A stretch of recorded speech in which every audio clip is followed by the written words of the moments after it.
महर्षि पतंजलि ने योग सूत्रों में सिद्धियों के विषय में बात की है। महर्षि पतंजलि कहते हैं कि साधक जो आत्म साक्षात्कार करने के रास्ते पर होता है तो उससे पहले उसे कुछ सिद्धियां प्राप्त होती हैं, लेकिन साधक को इन सिद्धियों में नहीं उलझ जाना चाहिए। ये सिद्धियां केवल साधक की प्रगति की निशानी है, जिससे साधक समझ सके कि उसकी साधना में प्रगति हो रही है।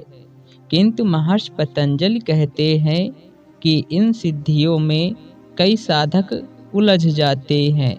तो एक साधक ने भगवान रमण महर्षि से पूछा, महर्षि पतंजलि के सूत्रों में उल्लिखित सिद्धियां सच्ची हैं या केवल उनका स्वप्न है? जो ब्रह्म है या आत्मा है, उसके लिए इन सिद्धियों का कोई मूल्य नहीं है।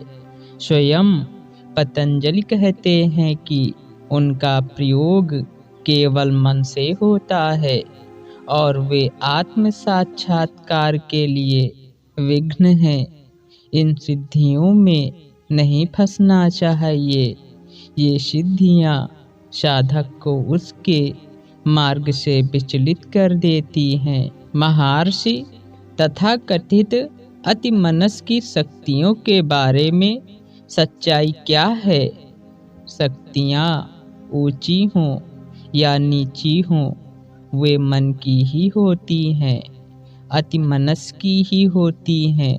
उनका अस्तित्व शक्तिमान के संदर्भ में होता है। तलाश कीजिए, वह शक्तिमान कौन है? महर्षि अध्यात्म मार्ग पर चलने से सिद्धियां मिलती हैं या वे मुक्ति की विरोधी हैं? आत्म साक्षात्कार सर्वोच्च सिद्धि है। यही सर्वोत्तम सिद्धि है। आत्म साक्षात्कार से बड़ी कोई सिद्धि नहीं। हर मनुष्य के जीवन का एकमात्र लक्ष्य होना चाहिए आत्म साक्षात्कार करना। आत्म साक्षात्कार करना सबसे बड़ा परोपकार है। यदि कोई आत्म साक्षात्कार कर ले तो वह किसी जंगल में बैठकर या गुफा में भी बैठकर समस्त मानव जाति का कल्याण करता रहता है। इसलिए आत्म साक्षात्कार सर्वोच्च सिद्धि है।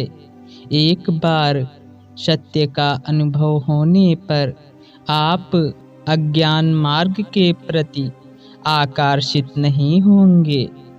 तो महर्षि सिद्धियों का क्या उपयोग है?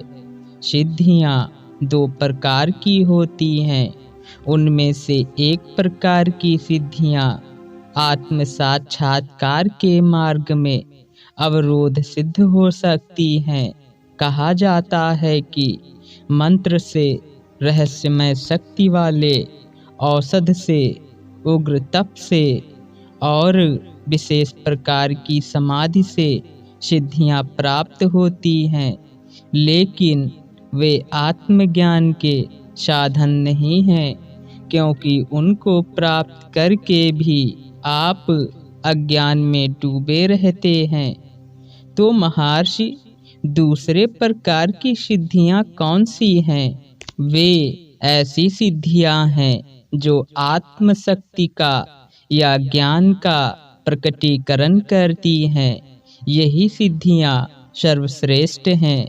पहली प्रकार की सिद्धियां तो आत्म साक्षात्कार के मार्ग में बाधक होती हैं, लेकिन ये दूसरे प्रकार की सिद्धियां आत्म साक्षात्कार के मार्ग में सहायक होती हैं।